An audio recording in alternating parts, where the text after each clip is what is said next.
Hi, everyone. Thank you for joining. We've all been fascinated with what we can do with generative AI. If you're building a generative AI application on AWS and you're looking for the right solution to scale your application, improve performance, and optimize cost, you are in the right room. In this session, we will show you how to achieve that by implementing durable semantic caching using MemoryDB. My name is Itai. I'm the General Manager of in-memory databases. With me is Sanjit, the Product Manager, who led the feature launch of Vector Similarity Search for MemoryDB. Before we start, please raise your hand if you have already started your journey building a Gen AI application. Awesome. Great to see so many people raising their hands. So in this session, we'll show you how you can scale your application, your Gen AI application, using MemoryDB with durable semantic caching. Generative AI has captured the imagination of millions of people around the world. Companies are at early stages of leveraging Gen AI models, and we're starting to see how powerful it is. Generative AI is a type of AI that can create new content and ideas, including conversations, stories, images, and music. And like all AI, it is powered by machine learning models. These are very large models that are commonly referred to as foundation models. By 2026, Gartner predicts that 80% of enterprises will use Gen AI in their production environments. Gen AI is powered by foundation models pre-trained on vast amount of unstructured data. And these are capable of learning complex concepts that can be applied to many different applications. And if you've heard about large language models, LLMs, like Titan, Claude, and Llama, these are types of foundation models. One of the challenges with LLMs and foundation models is that they become expensive as the usage scales. Here's an example of a chatbot implementation using Amazon Bedrock with Titan Text Premier. And we can see in the yellow line that as the number of users increases, the cost increases as well. And what we would actually like to see is something like the green line, where it scales sublinearly. And today we'll talk about a way to avoid the linear increase in scale and to achieve this green line by implementing durable semantic caching. The idea of durable semantic caching is similar to other caching systems that you are probably familiar with. You cache the results of expensive, repetitive queries to improve performance, scale, and cost. So the question is, what is unique to durable semantic caching? So let's understand the semantic aspect of it. To understand semantic caching, we first need to understand vector embeddings. You can think about translating unstructured data, like documents, video, and audio, to numerical representations of your data that contains its semantic or contextual meaning. The vector embeddings can capture the semantic relationships between the different semantic elements. For example, with text, the semantic awareness lets the model discern whether, in a certain context, the word book refers to something that you read, like a book, or to making a reservation, like booking a flight. The process to create these vector embeddings includes ingesting data from the source, splitting it to chunks, and converting it to vectors. These vectors have many dimensions, typically hundreds or even thousands of dimensions. And it's in order to have an accurate representation of the semantic meaning. To visualize this, we will use 3 dimensions.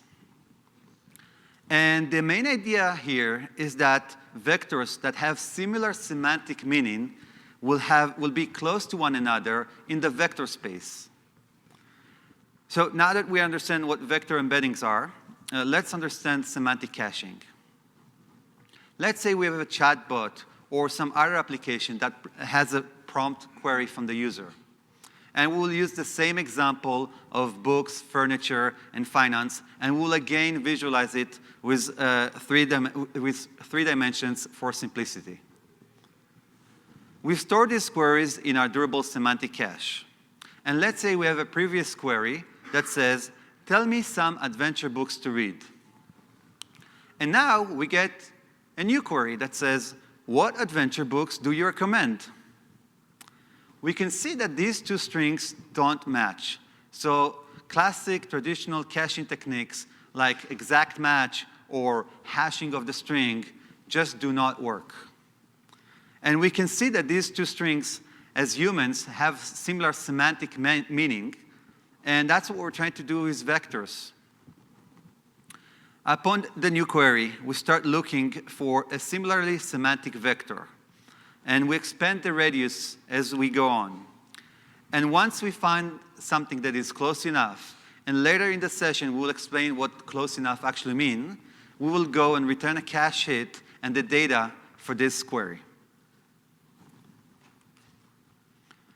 So let's look where durable semantic caching fits in your application. We'll use the same example. So we have an end user. The end user will do a prompt request to the generative AI application. Again, we use the same example, tell me some adventure books to read. And then the Gen AI application will go to the foundation model with the same prompt, get the response, and return the response to the end user. So now let's add caching. Again, it starts the same way with the prompt. But now instead of going to the foundation model, we'll go and create the embeddings. You can see that it adds a little bit more latency, about 100 millisecond more latency, a little bit more cost. But we do go and create the embeddings. We get the vector, and then we do a search in our durable semantic cache. So this is a cache miss because this is the first time that we see this kind of vector. So we'll get a cache miss, and then we'll do two things. Well, first, we'll go and get the data from the foundation model. We see that this call to the foundation model is pretty expensive. It takes usually an order of seconds. We'll get the response, and then we'll do two things in parallel. First, we will return the response to the end user. And the second thing, we will go and update the cache with this vector data. So that's what a cache miss looks like. And we see that this is a little bit more work creating the embedding. We can see a little bit more work with the cache. It's very low cost and very low latency. And now let's see why it's worth doing that. So let's see what happens when there's a cache hit. We will again start with the same query. Tell me some adventure books to read. We'll create the embeddings. We'll get the vector. And with this vector, we'll go search for this vector in our durable semantic cache. But this time, we'll get a cache hit. And with the cache hit, we'll return the response to the user. And that will be in a very low latency, avoiding the expensive call to the foundation model. So we get rid of the expensive call and the high latency. But then you guys can look at this and say, hey, but what's unique here? This is what we get with any caching system. So let me show you where the real power of semantic caching comes to play. So here, instead of sending the same query, let's say the user sends a different query with a similar query with the same semantic meaning. Instead of tell me some adventure books to read, the query is, what adventure books do you recommend? So this is not the same query. Now again, we'll create the embeddings, we'll get the vector, we'll search it in a durable semantic caching, and then this time we'll get a cache hit because it's very similar, it's close enough. And we do a vector search, we'll get a cache hit because it is pretty similar. And we'll return the response to the user. And we'll again avoid the expensive call to the foundation model. So this is the power of durable semantic caching. So let's look at the numbers. Here is an example of an application that uses Cloud Sonnet on Amazon Bedrock. And it has 100,000 questions per day with a configuration that balances cost and relevancy. And the cost per month is $28,000. Using MemoryDB with durable semantic caching, what we see is that we can get significant cost savings. In fact, if you look at this, the cost savings correlate to the cache hit ratio.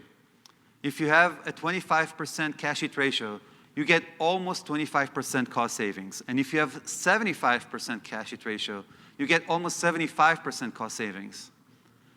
This demonstrates that most of the cost is coming from the foundation model and that the overhead of adding durable semantic caching is very low.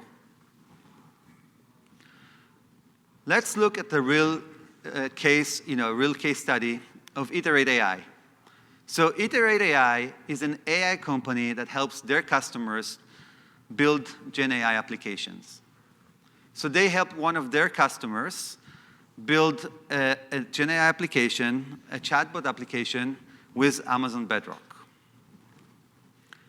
At 57,000 questions per month, they saw that the LLM cost is becoming a concern.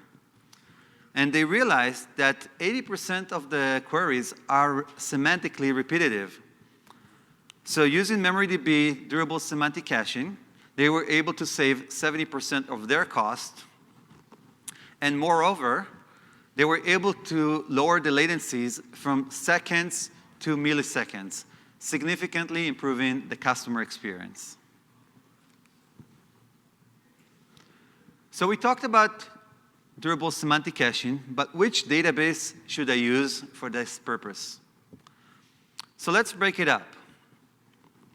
Let's start with semantic. So we talked a little bit about semantic. You want the database to support semantic search. Vector similarity search, you want advanced features in vector similarity search, you want different distance metrics. We'll talk about these things a little bit later in the session, but at the high level, you want a database that supports semantic caching and vector similarity search. The second aspect is performance. You want a database that has low read performance and low write performance. You want the low write performance because whenever you have a cache miss, you update the database. And you want this to have a low cost per query, or alternatively, high throughput per node, because that's one of the main goals that you have, which is to reduce cost. And you want to do this without sacrificing relevancy.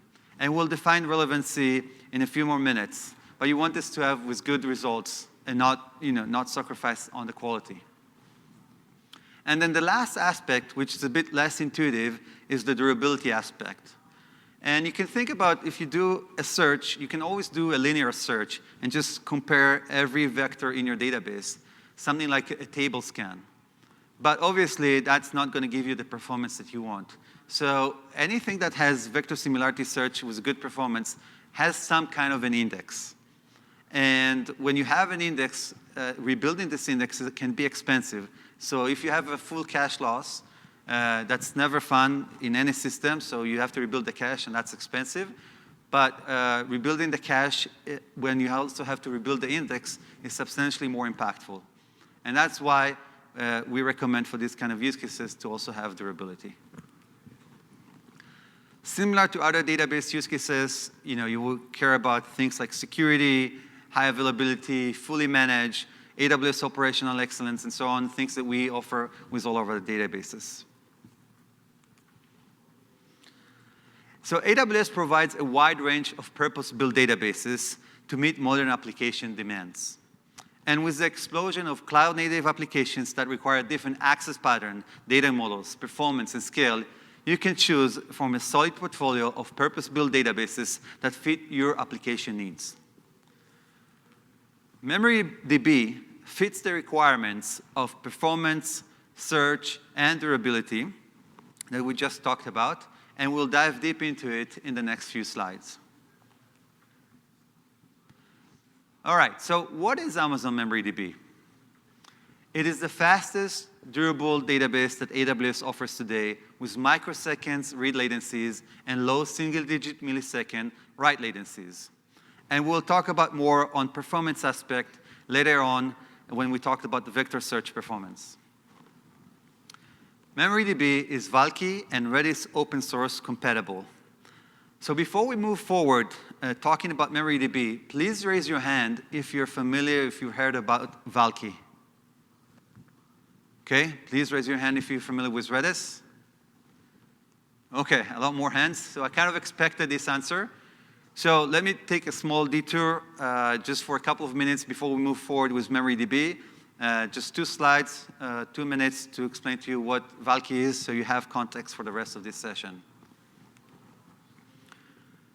In March this year, Redis announced that future versions of Redis will no longer be under the open source license.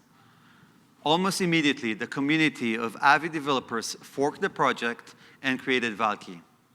It is developed by some of the same people who previously developed Redis before the license change. And some of the previous Redis maintainers became Valkey maintainers, and many other developers in the community joined.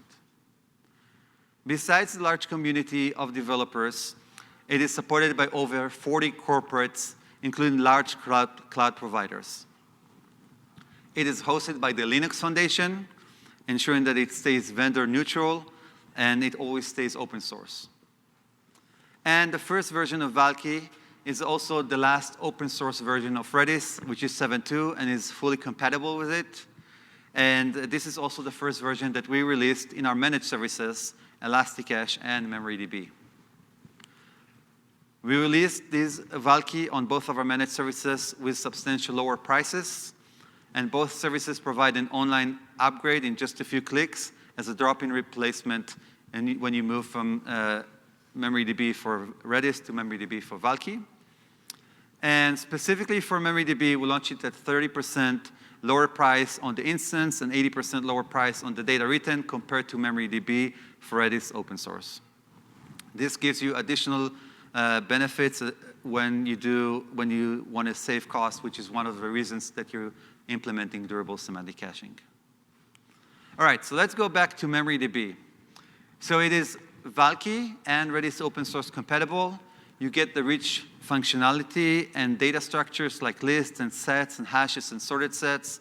And you benefit from the popular Valkey ecosystem. And you get client libraries in over 50 programming languages. And you get the rich functionality of Valkey with durability. MemoryDB is designed for zero data loss. And one of the main innovations that we built into MemoryDB is the multi-availability zone transactional log. Every write is acknowledged after being written to at least 3 different copies in at least 2 different availability zones. And it leverages the same underlying technology that is used by S3 and Amazon.com ordering data.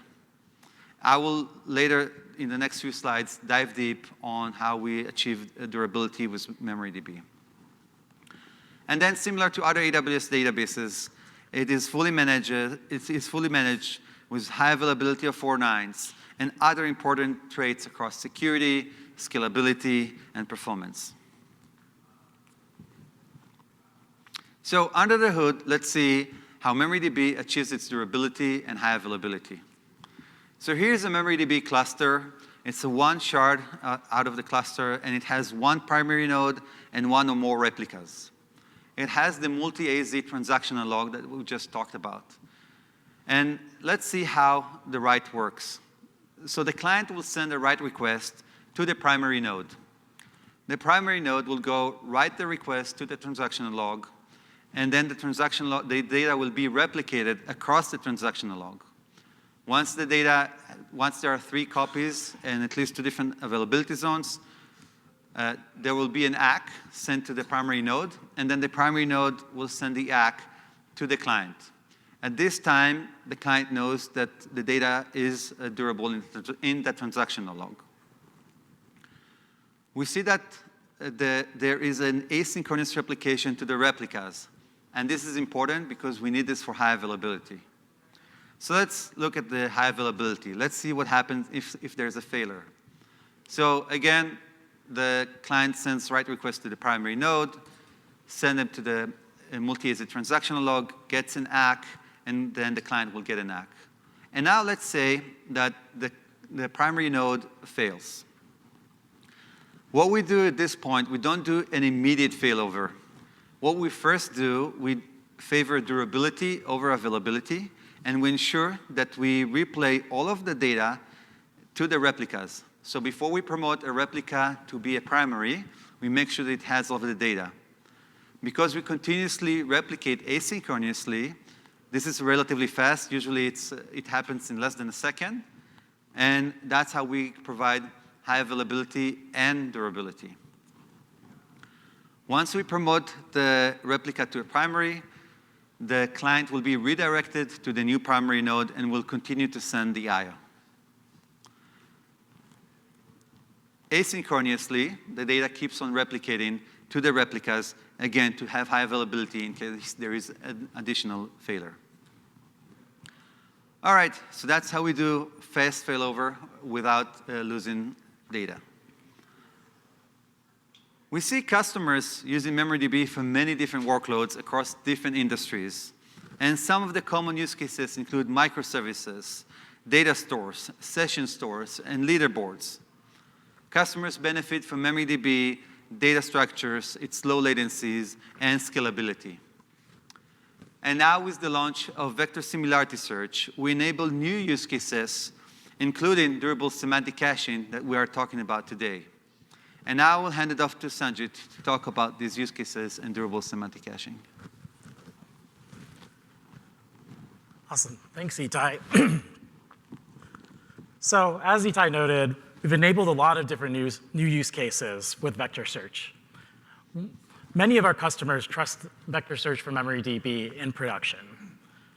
The main use case we've been talking about today and the focus of our presentation is durable semantic caching, which is really kind of storing off your LLM inferences such that subsequent semantically similar questions can be served from your vector store instead of the LLM, helping you improve performance and save costs. Then also additionally, fast semantic search. So think about catalog search. You search one item like a shoe and you want to return all the semantically similar products and catalogs, and being able to deliver this within single-digit millisecond latencies. Then I'm sure many of you are very much aware of retrieval augmented generation, which is really using your own proprietary data to basically serve up context to the LLM to have more of a precise answer for your users. And then finally, anomaly detection for a lot of our FSI customers to really detect fraud within single-digit millisecond latencies to reduce loss. But today, we're going to really focus and dive deep on durable semantic caching. So before we actually get into that, there are a few key terms that we need to align on. So exact match. Exact match in vector search is essentially searching every vector, every distance from your input vector to all the vectors within your vector data set. So let's take this input vector that's shown in the red circle here.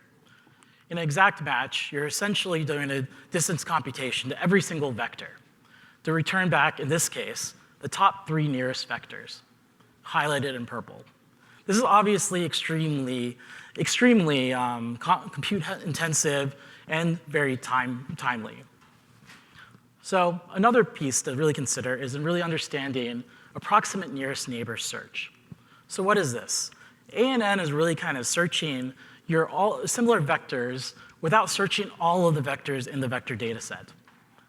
So for instance, it's much faster than the exact match because you're really searching a few of the vectors to really find the top 3 nearest vectors. So let's take an example. So one example of this is more of a cluster-based approach. So let's take these 3 different regions. We name them A, B, and C. What we're essentially doing here is we're doing a distance computation to the center of each of these 3 different clusters.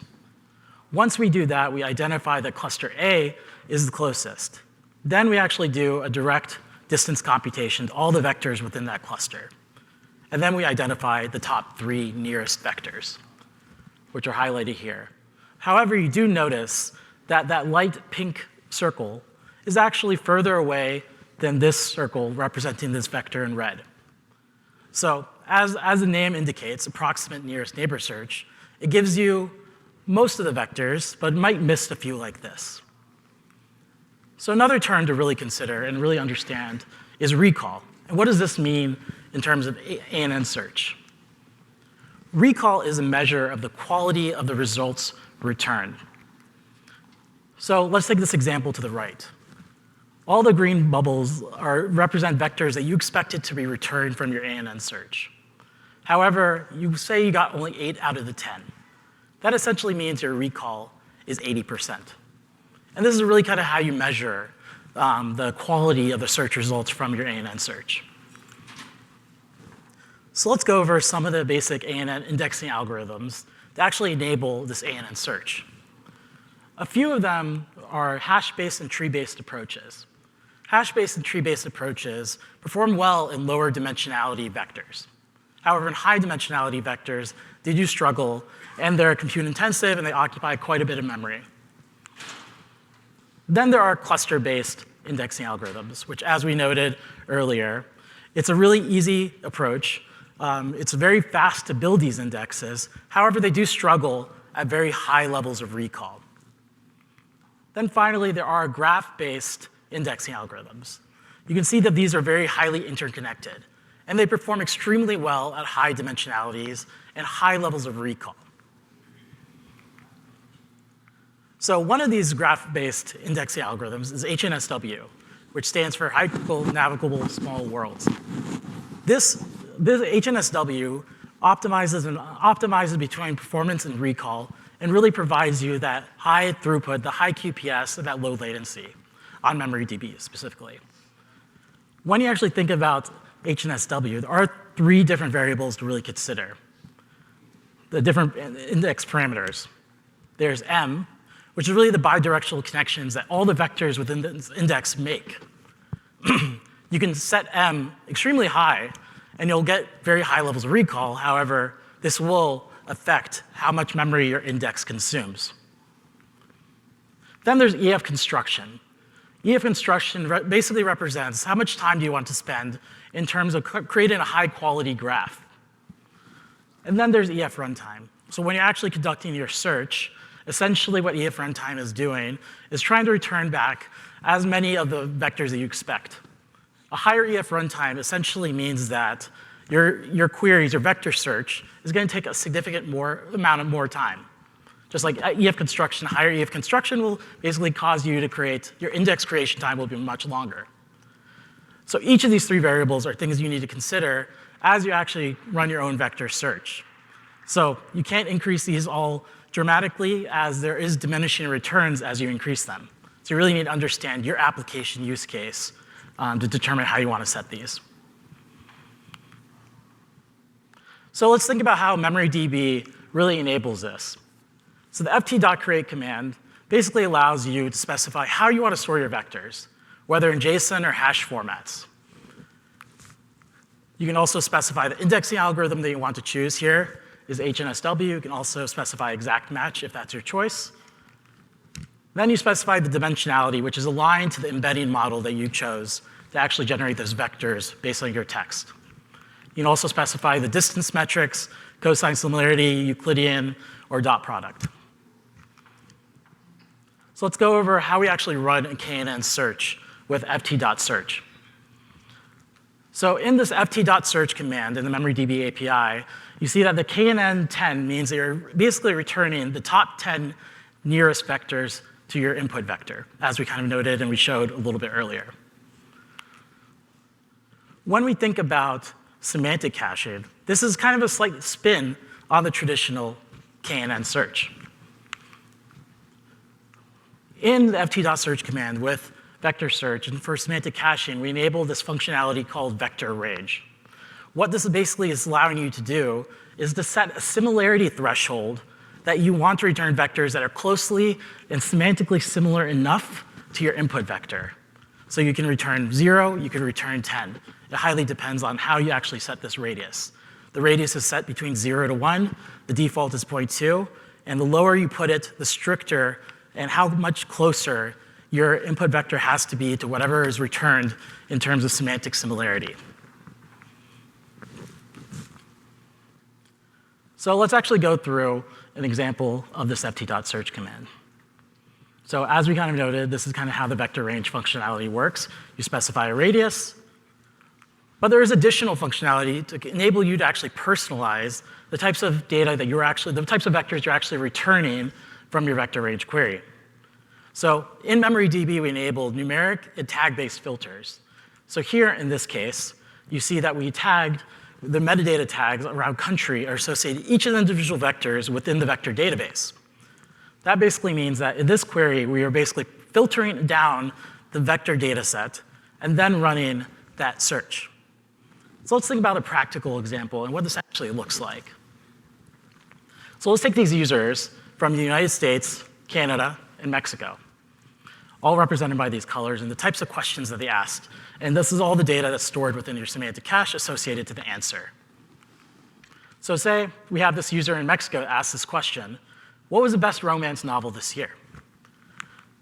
You can increase your radius to kind of increase that semantic similarity, and then but eventually get to this user in the United States that asks, tell me the top romance novel of the year. This is semantically similar. However, you wouldn't want to return this answer to this user in Mexico because it might be irrelevant based on their country. So you could apply a metadata filter, as we noted earlier, that country tag, to allow you to actually pre-filter down that vector data set such that that data from that user in the United States is excluded. And as you increase the radius threshold, you can eventually get this other user in Mexico that asks something semantically similar in terms of what was the top rated novel about romance this year.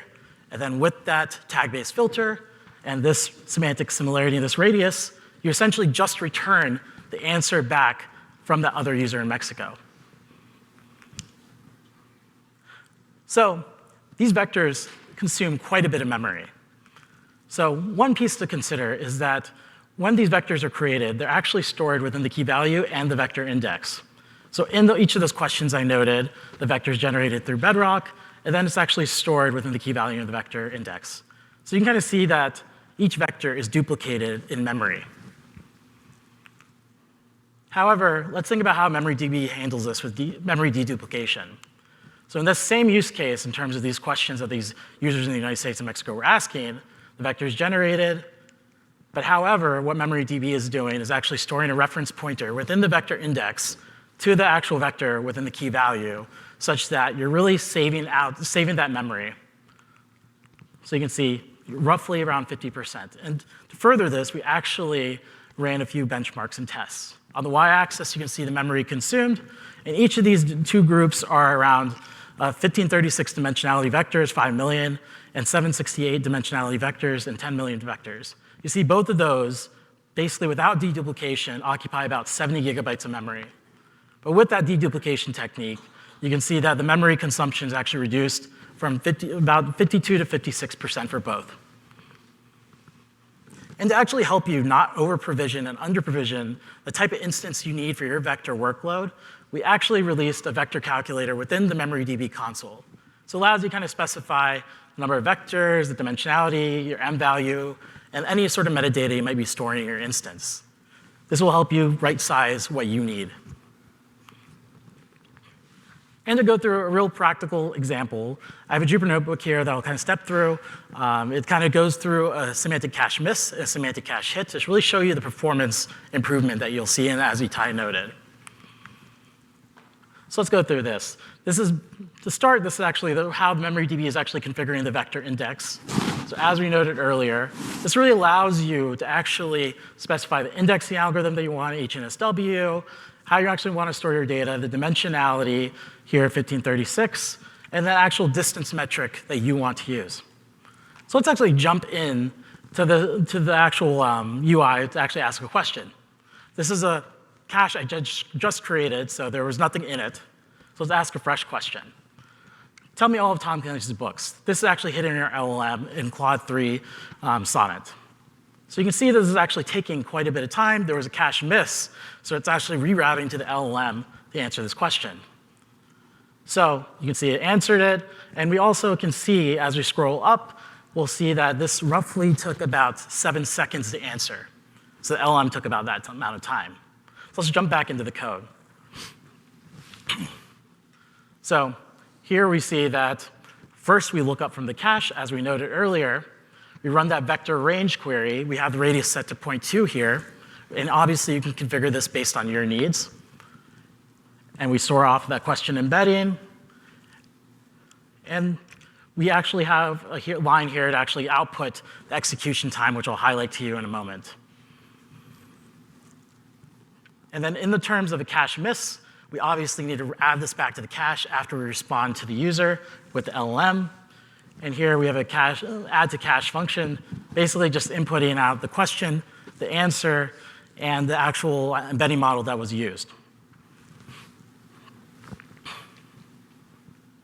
And then finally here, you can see the model I actually chose to answer the questions when there was a cache miss in terms of the Claude 3 Sonnet model.